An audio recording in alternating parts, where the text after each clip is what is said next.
cast Ginny Garofalo. We just went to one of her shows and we were like, hey, uh, do, do you want to be in this movie? You know? Yeah. And of course, like, we're shitting our pants right before we're doing it. So the sensation of being extremely nervous to the point of almost sick is like such a film feeling. And then after you do it, it's like the adrenaline rush and the high, and you're like on top of the world being like, whoa, we cast this person. We did this crazy thing that we didn't think we could do. Like, you know, this leap of faith. Hey, how's it going, everyone? This is Alex C. Cohen, and welcome to My First Film, the video podcast where we ask some of Hollywood's hottest directors how they made their first film. Today, I'm super excited to be joined by Amanda Lundquist. She's a fantastic director who has done so many things, but she's made 2 feature films, Pinsky and Asking for It. We're going to be talking about Pinsky, her debut. It's such a fantastic film. It's really incredible how much her and her team were able to pull off on such a limited budget, and they got all the money from crowdfunding. So this is a really good story if you're interested in taking that route. This was a movie done for basically $30,000, which is incredible. And if you watch it, you are going to be like, holy cow, I thought this was made for 10 times that amount. So well done. I'm super excited to get into it with Amanda, but please stick around to the very end to hear a quick update on my first film, Petunia. And without further ado, here's Amanda.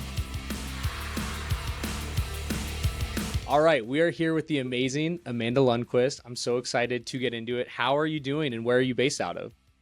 I'm good. I'm here in Brooklyn, New York. Amazing. Why don't we start from the beginning? Where are you from originally? Yeah, so I was born in South Florida, but I was raised in right outside of Boston in a city called Newton, in Brookline. And yeah, I went to high school there and, you know, met a lot of my film collaborators there in high school, still friends with a lot of them. I was a theater kid. So I've kind of been just doing the same thing for quite a I love quite it. a long time, just making up stories and playing with friends, you know? What was there ever a camera in your hands like pre undergrad education, or was it more theater oriented? It was in the beginning more theater oriented, but then when I went to, you know, that was easier for me to do, right, as a high school student. Yeah. But I was always pretty obsessed with films and had a film class in high school, which, you know, Mr. Goggin, he showed us, you know, Spike Lee films and, you know, like American indie classics, and I really kind of caught the bug and got really obsessed and just spent like summer days, you know, whole summers just on the couch, you know, binging Malcolm X and, you know, whatever else I could get my hands on, which, you know, and thinking like, wow, you can do that with cinema, and like how wild. And I just learned about a whole world that I didn't know. And so, and then I went to college, and that's when I started getting that more hands-on. Yeah. It was a liberal arts education. I went to Hampshire College. We had Final Cut. The best thing about that was actually that we started by shooting 16 millimeter and then cutting on a Steenbeck, which I think was a really romantic and tactile place to start that I actually always think about because I kind of miss that.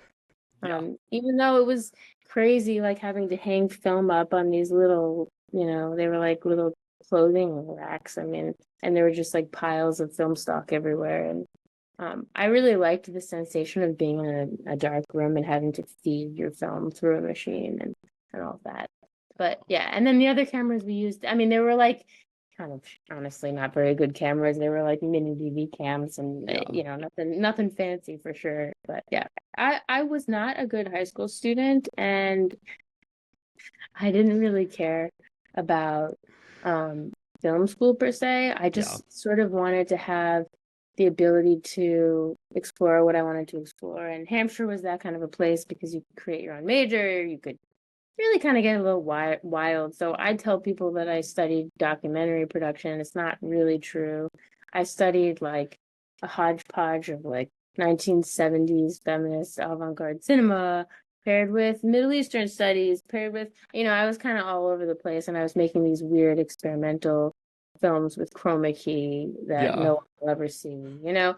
And that, I mean, it was like just kind of a playground, and also just trying to get into what sort of themes and questions interested me. If there's one really general piece of advice you can give people who are approaching undergrad or in undergrad right now. I think undergrad is a good time to be gentle with yourself and just learn and be a sponge and sort of like listen to the sort of internal impulses that you have because they'll stay the same. I love that. The whole time, you know, like, I mean, the Totally. things that I'm interested in now, they've sort of evolved off of what I was always initially interested in. But I think if I had let myself kind of in college go a little bit more confidently into the themes and questions and ideas that I had, you know, it would have been an even more enriching experience. Let the business part of film be out of the way while you're in college and just let yourself play and get to know yourself, because I think like it's kind of hard to get to know yourself in that world and to build your language. I'm very much still doing that, you know? Yeah. Compared to some of our other guests, you made your debut feature pretty soon after school. So I graduated from college and we moved down to Austin, Texas, to a smaller city because we thought, you know, that would be an easier place to start. We wanted to do an artist collective, and it was going to be kind of like Borscht Belt inspired, like kind of queer Jewish art, you know, theater, you know, Borscht Belt collective in Texas, you know. And we had all grown up together and we were like, whatever, I'm sure no one will understand it, but let's just do it because we think it's cool, you know. And when we were in Austin, I had started night aiding for a reality TV company, making ridiculous shows about, like, you know, Texas car wars and storage wars and all of that. It actually was a lot of fun. And then I was also volunteering for the Austin Film Festival. And then I started assistant editing and editing the On Story series that they do, which is part of PBS, where they, you know, they have people as a part of their conference and they interview, you know, filmmakers and mostly writers, and you have like, you know, separate episodes dedicated to whatever theme or person. So, you know, that got me kind of interested in moving out of just my little Borscht Belt niche theater collective into actually making something that would connect back with my interest in film from high school, you know, and from college, which I always wanted to do. Yeah. And my close high school friend, Rebecca Karpovsky, also wanted to do the same. We were in the collective together. We were, you know, volunteering for the festival together. We were like, yeah, let's make something. And we don't have an idea what we're doing, but let's make something. And we took a screenwriting class together, and we honestly had a lot to learn because it's a formula and we didn't know it. and I think like that's how we kind of started with the Pinsky concept. And yeah. So did you guys come to this class with the idea for Pinsky, or was it out of necessity? I think we came with the idea. We wanted it to be about like this Russian American person who's kind of fighting against their family dynamics, and we wanted to make it in Boston, and we wanted it, you know, wanted it to be about the world that we grew up in and that sort of a thing. But we had originally had her much younger. It was, you know, her bat mitzvah. I mean, it was a little kind of shticky. Yeah, it was a little, you know, corny. I mean, it probably still was a little corny, that movie. But yeah, it definitely changed quite a lot. And yeah, but it was like, I would say like that was film school more than, you know, undergrad was. That was like really learn how to do everything yourself. It's gonna be really rough. You know, like learn, like, I think that's where I kind of became more intimate with the idea of like, okay, what you write on paper, how it's going to affect how it's going to reverberate the script through production, through post, through screening it in front of people, like all of it, you know. That's when I really learned how hard it is. How can people find the screenplay class? It was a casual thing through the person who taught us was Stephanie Whalen, who was awesome. If anybody's in Austin and looking for an incredible mentor and screenwriting teacher, Stephanie Whalen. What was your and Rebecca's collaboration like? Were you guys passing pages to one another or sitting down and working on it together? We were bouncing the script back and forth to each other. Yeah, like running by ourselves and then bouncing it back to the other person and tweaking. That script was making rounds. Yeah. Yeah. Did you find that you both had pretty similar taste, or was it kind of like you saw her pages and you were like, I got to get in here and rewrite all this?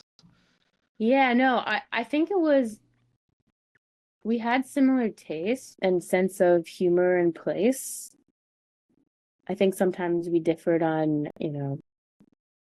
how to convey like a pacing of a scene, a pacing of a joke, those sorts of things, like kind of like the tweaking of the language. Now, at what point does Will fold into this process? Another super close friend, basically. I mean, family, Yeah. From high school.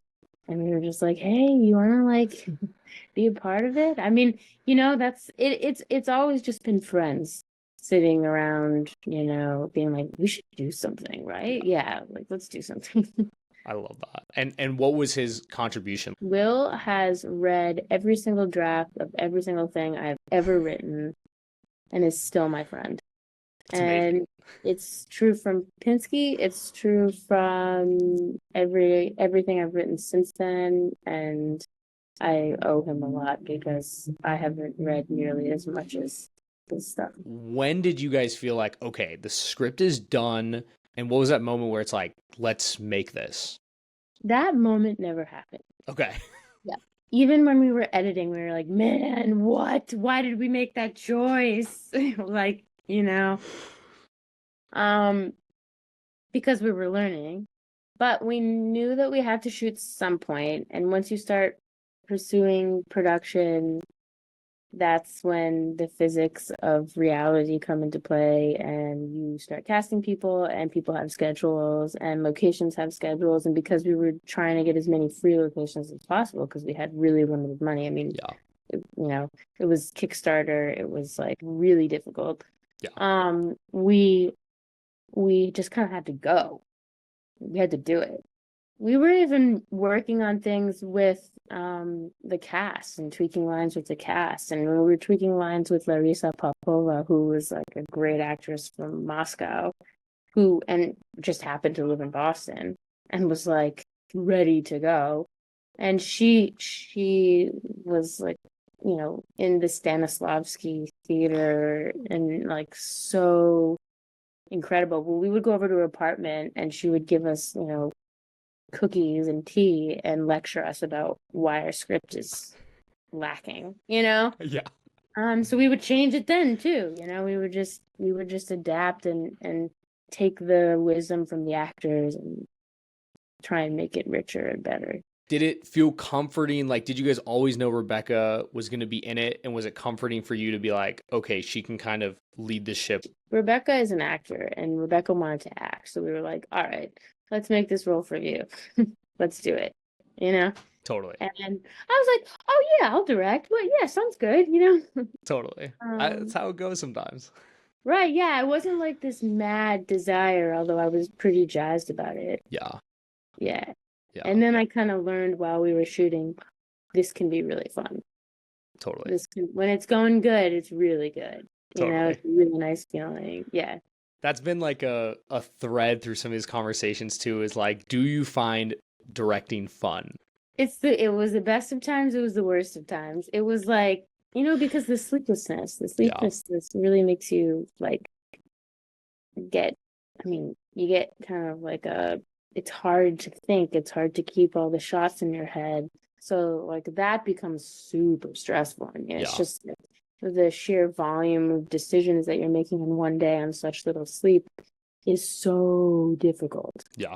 I mean, and it's true, like neurologically, you can only make so many decisions as a human being in one day. What was the first step to be like, okay, day one of like development, what was that day like? we asked people who knew better than us about how to crowdfund. And we did everything they told us to do. And we didn't get, I think, a quarter of what we didn't get half of what we had hoped we would get, you know? Yeah. And so we made kind of do with that. And that was a real challenge, but also kind of a pride point for Absolutely. both of us. And I think in some ways it benefited the film because one of the good things about the film is the local feel of it and the fact that the Russian market was found through Rebecca's, family friends. Like everything, the apartment was the apartment I grew up in. It's my family's apartment. Did I ruin the rugs? Yes, we did. We ruined the rugs, but it was free. Yeah. Yeah. So that, I guess, like that kind of homey feel was the cheaper option. Totally. So day one of development was like, what's possible? Yeah. Let's just do what's possible. Start with what we have and see what money we can get. Yeah, exactly. We were just like really motivated and just wanted to make something. I love that. That's the best and energy. See what it was pure. Yeah. 100%. And can you disclose what the principal photography budget was? Yeah, I think it was around 30,000. Yeah. So I'm really impressed. I did not know that until just right now. And how were you still working for the Austin Film Festival at this time? Was it a full-time job? No, so when we were ready to shoot the film, we had both landed back in Massachusetts. Got it. So yeah, we had gone back and we're kind of planning for at least half a year. Wow. Going around finding people, doing casting, looking at locations. And how were you staying afloat financially during this time? I was working on an oral history project, shooting, at the Yiddish Book Center in Amherst, Massachusetts, actually. Yeah. Going around interviewing people about Yiddish and Yiddish culture. I was interviewing like Leonard Nimoy before he died. Yeah. You mentioned there was like sort of a 6-month pre-production, which is pretty solid for, this slim budget. But was it really just you and Rebecca just running around town and like exercising every option and knocking on every door? Absolutely. Yeah, that's exactly what it was. It was just the two of us figuring it out. And then Rebecca found our DP because she had acted on a film and was really impressed by this super motivated, kind of like energetic DP, Olga Vasquez, who also brought she kind of taught us how to do shot lists, which oftentimes is what DPs do, is they teach first time, second time, third time directors. Yeah. This is how you build a real good shot list. And this is how you tell the story visually. And in the casting process, like you guys, really good cast. I love is Sam J and Larissa. I mean, can you tell us little stories about finding the two of them and any other fun casting stories? I mean, Sam J now has her own show and on HBO and wrote for SNL before that. But at that time, Sam J was a stand-up in Boston. Yeah. So Rebecca had gone and saw her perform and was like, "Oh, let's just go find her. Let's just go talk to her." And that's just what we did. We just went and talked to. It's something that we wouldn't be brave enough to do it by ourselves, but together we could do it. And that's the same thing that happened in the next movie too. Like we cast Ginny Garofalo. We just went to one of her shows and we were like, "Hey, amazing. Do you want to be in this movie?" Yeah. And of course, like, we're shitting our pants right before we're doing it. So the sensation of being extremely nervous to the point of almost sick is like such a film feeling. And then after you do it, it's like the adrenaline rush and the high, and you're like on top of the world being like, "Whoa, we cast this person. We did this crazy thing that we didn't think we could do." Like, this leap of faith. So that was a really nice moment for casting. Larissa, like, she was a little specific, maybe a little like pragmatic. Can you just tell me like that casting process and any like hiccups along the way? No, I mean, she was just amazing. Like, there was no hiccup. It was just like, damn, she knows her shit. I just want to learn from her. I could talk to her for hours about character and process, and because I was at that point super interested in how to really work with actors, and I still am, but I had a lot of respect for her. So it was like whatever she says goes, you know? And she brought, I mean, she would sit us down and teach us how to respect the characters that we created, but maybe they were a little one-dimensional. So she brought that extra like life experience. And so how long did y'all have for principal photography? 3 weeks. Wow. Yeah, 3 weeks. And how did you feel like walking into the first day? Like, was it a big crew? Were you intimidated, or did it just feel like a family from day one? First day was really a shit show. I mean, because we all had we all had to get to know each other. Yeah. And you know, the sun was setting and I wanted to flip the shot and I didn't realize how much that would screw up Olga's you know how Olga set up all of her light, and she was like, "What? You want to flip the shot? Like, I gotta change everything now." Another piece of advice to people is make the first day as easy as possible. Like, do the, you know, least intense stuff then, so you can build. Even if you went through pre-production with them and you love them, etc., they're great. You feel comfortable. You're gonna hit a snag. So you want to make it really simple. Do B-roll. Do the easy stuff that first day, because you're gonna have to really learn how to work with each other under pressure. Oh, how big was the crew? It was not a skeleton crew, but it was not you know, I want to say it was around 18 people, Wow. including like makeup and, you know, second Totally. AC and, you know. You guys had it really built out. Were people kind of working for back end points, or were you able to get everyone kind of minimum wage? We got everyone minimum reasonable rates. Yeah. And also we did do, I mean, back points on the back end too. Were there any major challenges? Was it safe to shoot out of the back of an open trunk of an SUV while driving? I'm not sure it was, you know. But yeah, we did definitely do some crazier stuff. But we balanced it out with we also had to get permits, you know, in certain places that we went to. And we also, I mean, we took risks shooting with some super local people. Like we had the toy shop scene was like this old lady who didn't even remember that we asked her to shoot there, and so we showed up and she was like, "What? You want to shoot? But the kids are coming after school to get candy. Why are you going to shoot here?" And we're like, "But we came to you 2 weeks ago and we said we'd be here." So like then we're like running and trying to bribe her with bagels from the bakery around the corner. So yeah, there was all kinds of like crazy shooting experiences that, you know, certainly popped up. Was it important to you and the production team to create like an inclusive cast and crew? It was really important. We really wanted a female DP.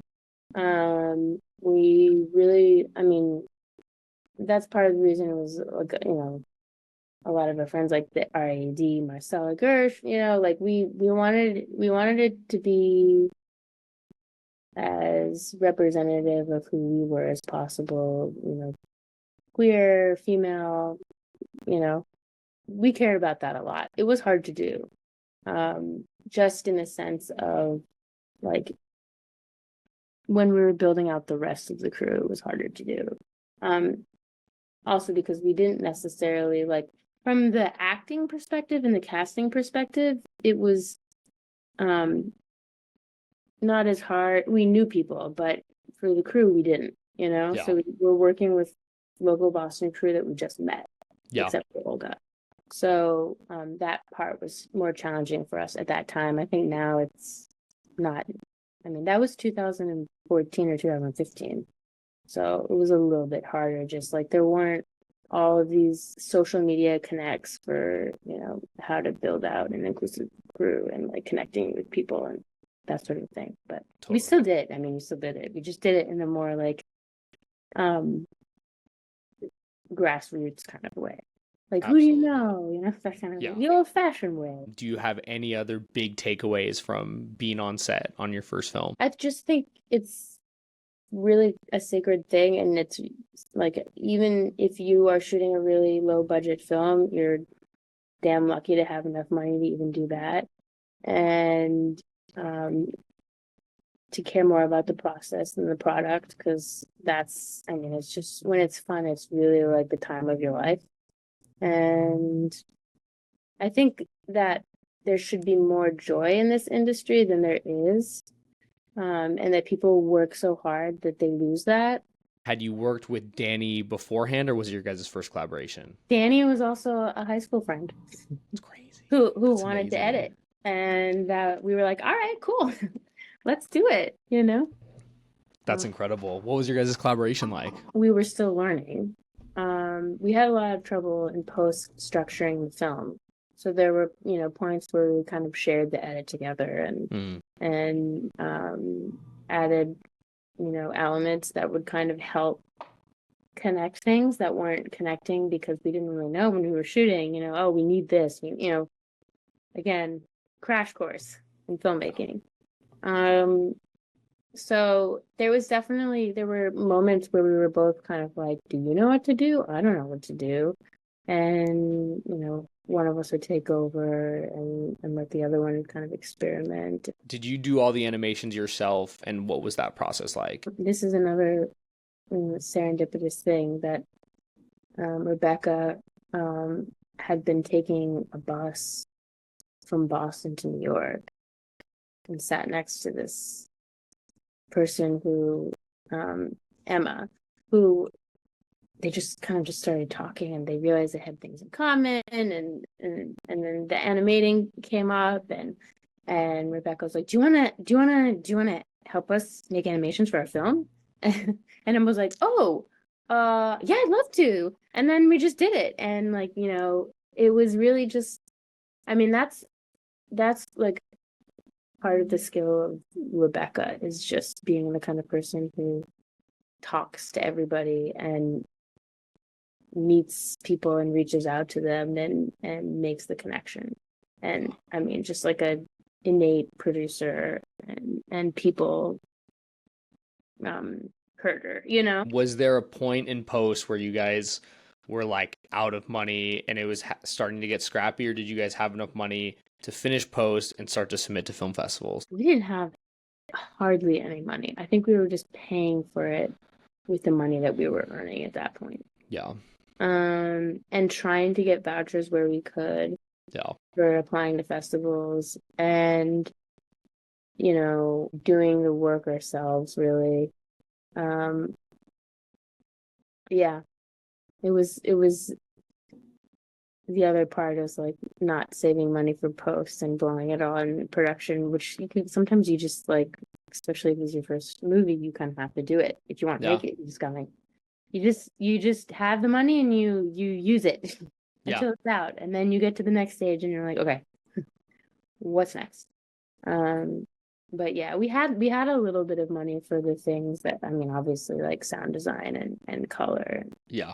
that we had to have money for. And then, like, you know, the editing ourselves and all that was just, you know, for free because it had to be. Yeah. It had to be. And how long did it take from camera wrap to having the finished film? 1 year? I want to say it was 1 year. 1 year. That's incredible. Yeah. Was it really you and Danny passing it back and forth for a lot of that time, or was it also sound and color taking their sweet time? It was first half with Danny, and then like a little break where we were trying to kind of gather our wits and see what we could really do with it creatively. Yeah. And then I took over, and then we did color and sound pretty quickly, but within, you know, when you're not paying people their full rates, you go at their speed of availability. And so that's what we did. So tell me about the moment where you got into the Santa Fe International Film Festival. Yeah, so we got into the festival. We premiered at that festival. What a little, I mean, it's just it's not little. It's just a gem. I mean, it's a gem of a festival. Festivals run the gamut, as I'm sure you know, of total wastes of money and time or really beautiful places where you get to connect over the thing that we all love and share in common, film. Yeah. And Santa Fe was one of those film festivals. So we were really lucky that that was our first festival and really set the tone for like, how should this go? You know, I do remember when we found out that we like won best narrative feature. Yeah. We had already left the festival, and Rebecca and I were together on the phone when they told us, and we were like, why'd they let us leave? You know, because we had to go back to work. And tell me about distribution. Well, we went in with trepidation because it's not easy. Yeah. We never expected to make money, so we weren't going into distribution like, we got to make money on this baby. Yeah. That was not, clearly that's not what we were going for.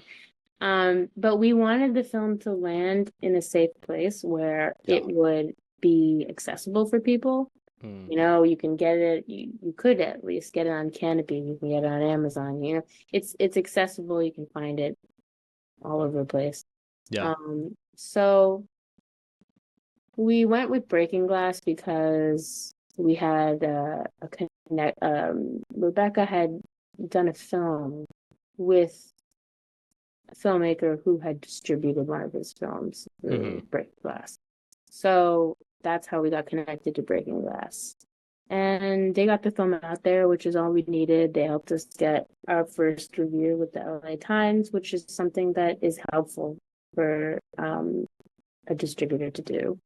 You know, if you're not just trying to make money, but you're trying to get those reviews, which it's really hard to do because there's just not, I mean, critics don't have enough time. They're not paid enough to be interested in your teeny weeny little movie, you know?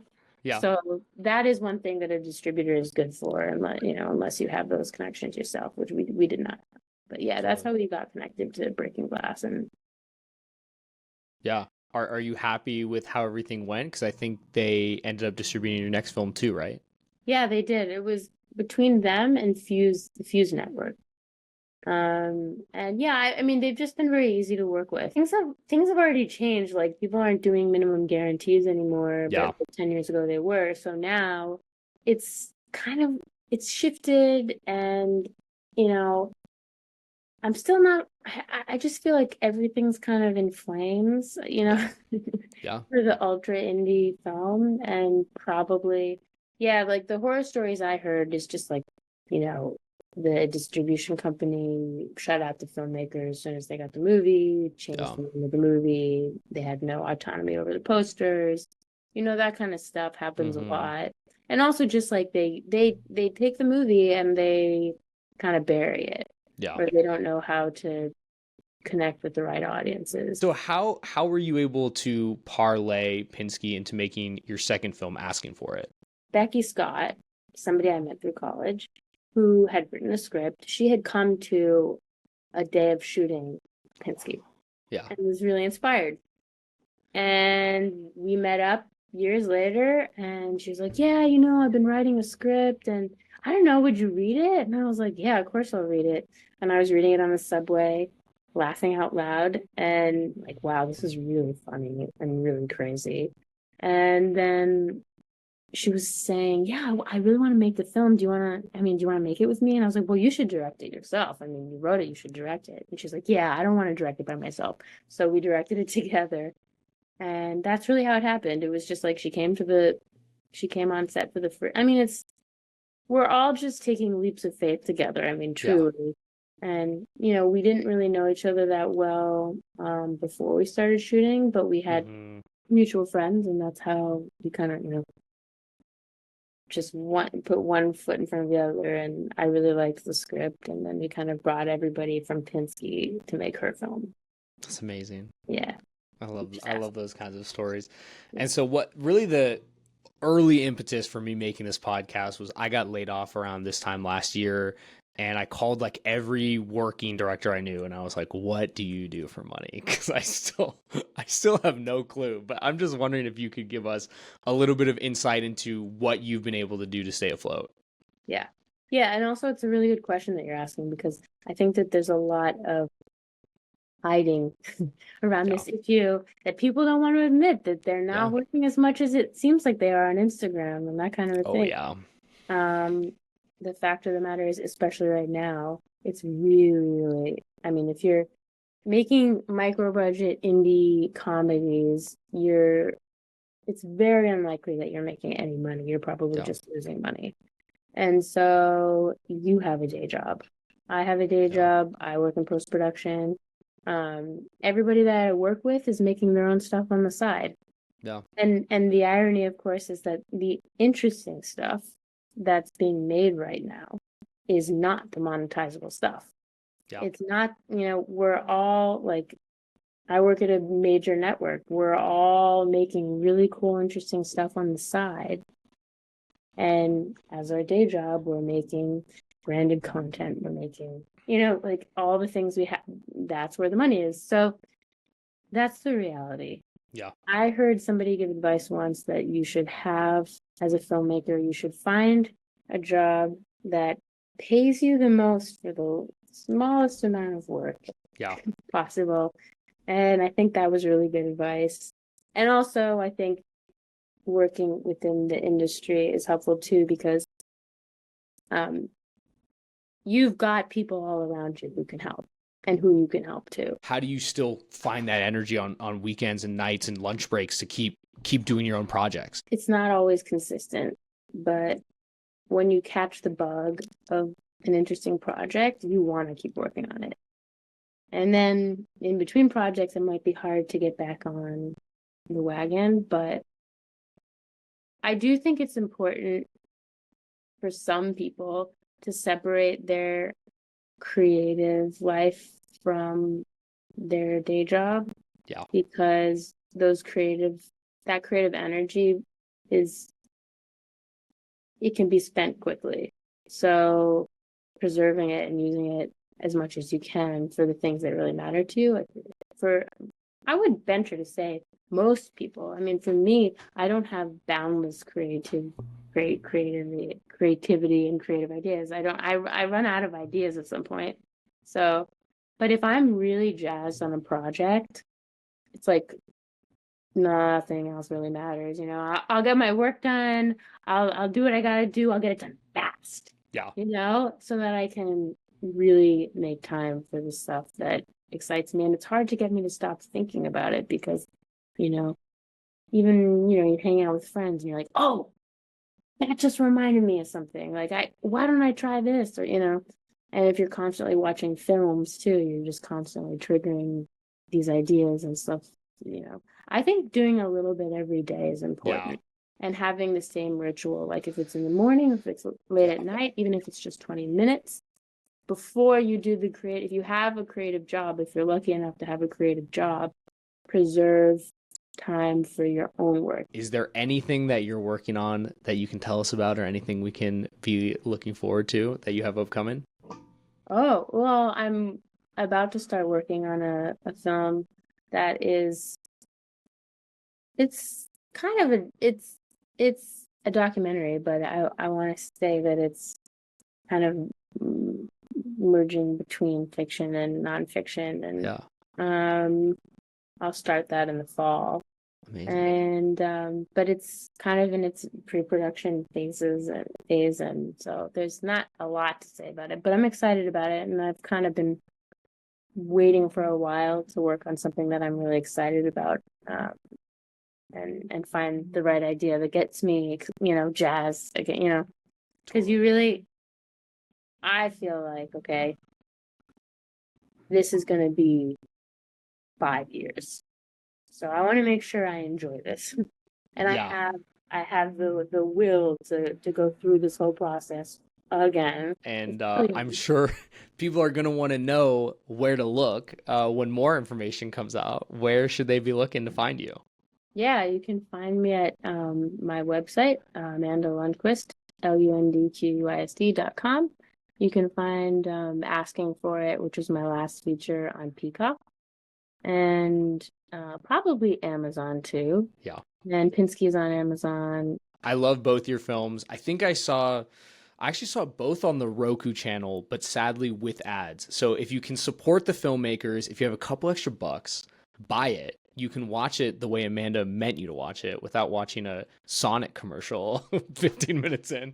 I would recommend that. But I sincerely, Amanda, love both of your movies. I'm really, really excited to hear that you're doing a documentary next, and I'm really excited to see what it's all about. So I'm going to stay tuned. Are you on Instagram or did I make that up? Oh yeah, I'm on Instagram. I am Amanda Lundquist. That's my Instagram. Everyone drop a follow, because right when, this Variety article drops about this new doc, I'm going to be there and I'm going to be super excited. Thank you so much again for your time. Any last notes for the people? I think we should really just not forget how hard it is to make films, and just when we see, especially as micro budget indie filmmakers in this, really expensive capitalist country that we live in, we've got to just love other people's films. Like, we just have to support each other and make cool shit and fix this industry just with our love of the craft, and make it fun. And Well, Amanda, thank you so much one more time for your time, and we're excited to see what's next. thank you so much. It was fun talking to you. Thank you. And yeah, I want to see your films too. I'm going to send it. I'm going to send Petunia, and stay tuned. We're going to talk about it right now. That was an awesome conversation with Amanda. I really love her sensibilities, and I love that she's just willing to get her hands dirty and make the movie no matter what. You'd be surprised how easy it is to get 30 grand. Not to say it's easy, but it's really not impossible to get 30 grand on crowdfunding. And you never know when those projects will kick off and really start to do some major damage and make you a lot of money to get your first film made. So what an incredible story. I'm so grateful for Amanda. And she once again talked about having fun, which is a reoccurring segment in this podcast. Speaking of having fun, I've been having fun. I've been slacking off a little bit, spending some quality time with my fiance and getting my wedding fully planned. So I've been having a little bit less time for Petunia, but I have some really important meetings tomorrow. Please keep your fingers crossed for me. I hope everything will go super well and we'll start to get this ball rolling. We'll start to get this thing dialed in. I really owe you guys a fourth pass on the screenplay. I've been working on this other script that I'll tell you more about soon, and I'm almost done with that script. So once I just crank out a draft of that thing, put it to the side for a little bit, I'm diving back into pass number 4 on Petunia and really getting development started. Thank you guys so much again for watching My First Film. Please check out our socials at MyFirstFilmPod. Check out our website, myfirstfilmpod.com. And please check out provideocoalition.com for more great online resources like this. You can see my article with Amanda on there now. Thank you so much to Avery Pascal and Kenny McMillan for making this podcast a reality. And we'll see y'all on the next one.